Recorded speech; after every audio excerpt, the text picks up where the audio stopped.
Saya baca soalan pertama ni. Kastam menguruskan permohonan lesen untuk syarikat mengimport rokok dan minuman keras. Soalan lain juga berbunyi lebih kurang, kastam menguruskan dan menjaga ataupun meluluskan lesen, membuat pengikraran minuman keras seperti bir, liquor dan sebagainya itu. Apakah, adakah pekerjaan ini akan mendapat saham dosa? Ataupun soalan lain,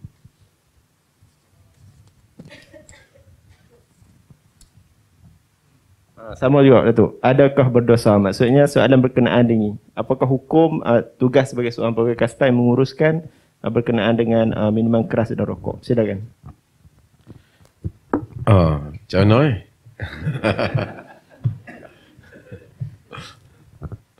Okey, insyaAllah saya jawab. Tuan-tuan, saya kalau jawab, saya tak kisahlah saya di kastam, di polis, saya akan jawab apa yang menjadi fakta. Cuma saya nak bagi tuan-tuan patah balik. Okey. Apabila kita cukaikan, pertama kita jelas arak hukumnya haram. Yang ni kita bukan bincang hukum ni. Arak haram, tak ada itu, tak ada. Itu qat'i, qat'iyatus subut, dia bagi qat'iyatud dilalah. Dari segi dalil dia jelas kiri kanan semua memang haram. Tak ada ulama aku kata makruh ke arak tak ada. Rokok juga haram di atas, bukan rokok bizat, rokok tu tapi kena kesan mudarat dia haramkan oleh, boleh kata hampir keseluruhan ulama yang moden ni, yang kaji tentang kesihatan ni, haram kena kesan dia pasal membahaya. Tak apa. Bila kita, itu tak sebelah, kita bukan jawab hukum rokok ataupun arak, kita bukan jawab hukum tu. Kita jawab hukum kita ni, urusan kita menguruskan cukai rokok dan arak. Betul tak? Kalau arak masuk dalam negara ni, kena cukai ke bagus, tak kena cukai ke lebih dia senang? Ayat lain, semua barang lain kena cukai. Arak masuk tak kena cukai. Betul ke macam tu? Itu menggalakkan lagi arak ke? Menghalang arak? Menggalakkan. Patutkah makanan lain semua kena cukai, tang arak tak kena cukai? Lagi tak betul. Okey. Itu dulu. Kita kena clear. Bila kita jelas yang ni, kemudian arak masuk dalam negara ni untuk orang Islam minum ke untuk orang bukan Islam? Tak adalah mangkak orang Islam minum tu. Tu kita nak buat apa? Tapi peraturan dalam negara ini, semua tempat dia tulis tidak boleh dijual kepada orang Islam. Ada juga, macam kita tengok apa di tempat nombor ekor tu, dia tulis dah kan, orang Islam tak boleh, tapi ada juga mamat pergi beratok, pakai topi keledar, beratok kan, di Padang Besar ke mana kita nak tahu, nak suruh dia buka lagi kena asing pula, tapi kadang-kadang buka kena Ahmad, nak macam mana kan. Okey, itu orang yang langgar peraturan. Mengapa arak ni masuk? Dia masuk kerana atas andaian ataupun atas persetujuan kerajaan untuk memberikan hak ni kepada orang bukan Islam untuk minum. Itulah pada dasar kerajaan. Dan perjanjian antara kerajaan ataupun urusan kerajaan dalam menetapkan arak boleh masuk ke dalam negara kita, tuan-tuan yang buat ke kerajaan yang buat? Kerajaan yang buat. Dia yang buat. Dalam sesebuah negara, ada tak hak untuk orang bukan hak lah, maksud kalau dia minta dia nak minum, orang bukan Islam, dia boleh tak?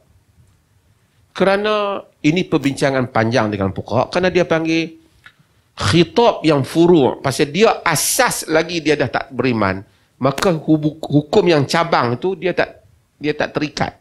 Dia nak minum arak, kalau kita tengok orang bukan Islam tak tutup aurat, kita tak kata tutup aurat tak boleh. Pasal dia daripada asal tidak beriman dengan hal itu. Maka bila dia minum arak, memang tak betul. Tapi kalau dia sendiri yang minum, dia tak terkena kepada hukum syarak di dunia ni. Di akhirat cerita lain lah. Di dunia. Bila kita jelas hal itu, kalau arak tu memang kerajaan masukkan untuk urusan mereka ni, kita menguruskan hal ini, kita uruskan hal mereka ni, ialah kita menguruskan urusan kerajaan. Bukan kita menggalakkan arak, tapi kita menguruskan urusan kerajaan. Kalau kerajaan telah melakukan wewenang, orang politik ke apa, patutnya tak perlu pun arak sampai banyak tu, dia luluskan. Yang lulus tu menanggung dosa. Sementara custom kerja dia mencukaikan.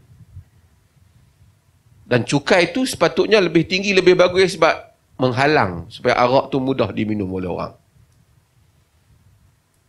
So, kita bukan termasuk di dalam orang yang meredakan orang minum arak. Itu patutnya yang ada dalam diri kita, melainkan kita reda juga, cerita lain. Kerana mengizinkan bukan semestinya kita reda. Kita izin tak mesti reda. Ada benda kita tak reda, tapi kita izinkan. Sebab apa? Sebab peraturan dan seumpamanya. Bahkan saya selalu buat contoh anak kita pun sama. Dia nak pergi sangat satu tempat tu dengan kawan dia. Kita tak bagi duk minta. Kita tak bagi dia minta. Dia bolehlah, ya bolehlah. Kita pun pergilah. Dia nak pergi sangat. Kita izin. Dia tak apa, ayah bagi. Tapi kita tak reda. Maksudnya izin bukan semesti reda. Kita uruskan, bukan erti kita reda dengan arak. Kita uruskan kerana ini soal pentadbiran. Dosa ditanggung oleh kerajaan jika kerajaan telah melakukan wewenang di dalam meluluskan apa yang tak patut diluluskan. Bahagian arak ni kita consider hak non-Muslim lah dalam negara ni. Kita bukan suruh mereka beli arak. Kita cukaikan mereka bila mereka masuk ke dalam negara ni. Satu. Ini bahagian cukai. Tapi dia sebut pasal cukai tadi. Asal cukai ni, asal cukai, orang dalam hadis, pencukai dulu, cukai dulu ni termasuk dalam dosa besar. Cukai dulu. Okay, tuan-tuan tengok orang kata custom. Ada hadis, tapi dia dhaif yang diriwayatkan oleh Ahmad dan diriwayatkan oleh Abu Dawud dan dia kata sahibu maksin la yadkhulul jannah. Tuan pencukai ni tak masuk syurga. Oi kalut. Cuma hadis ni dia dhaif, tapi dia disokong oleh hadis. Dia dhaif disebab dia panggil, siapa yang mengaji hadis ni dia panggil Mu'an'anah Muhammad ibn Ishaq. Muhammad ibn Ishaq riwayat hadis ni dia dia tak kuat. Tapi ada hadis yang sahih yang diriwayatkan oleh al-Imam Muslim tentang taubat Ma'iz bin Malik. Nabi kata qad taba taubatan law tabaha sahibu maksin la ghufira lahu. Dalam riwayat Ahmad la qubila minhu. Dia telah taubat dengan satu taubat, jika tuan pencukai itu taubat pun diterima. Kalau dengan taubat dia yang punya hebat dah. Maksudnya besarnya dosa orang yang pencukai ni. Jadi pencukai mana yang Nabi maksudkan zaman dulu, dia panggil asyar atau yakni yu'syarun nas. Asyar ni, tuan-tuan pernah tengok filem orang putih ke dulu yang masuk ke kampung apa duk ambil duit orang.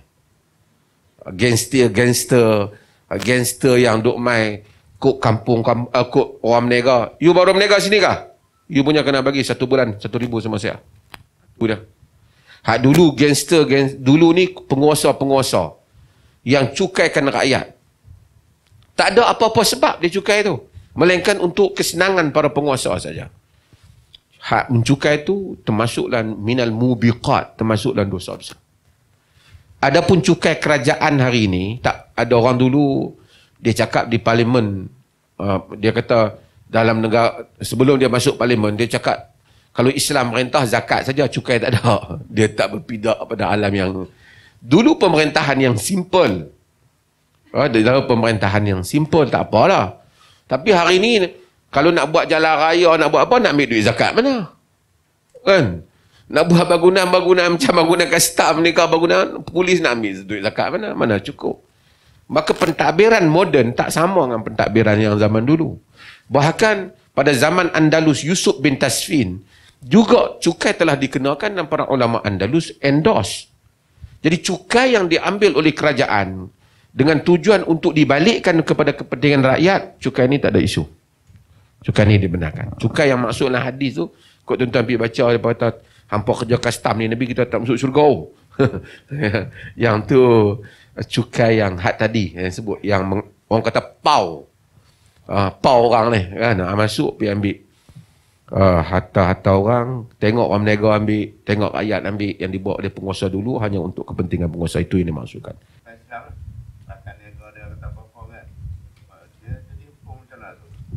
Dia termasuk dalam 10 yang dilaknat.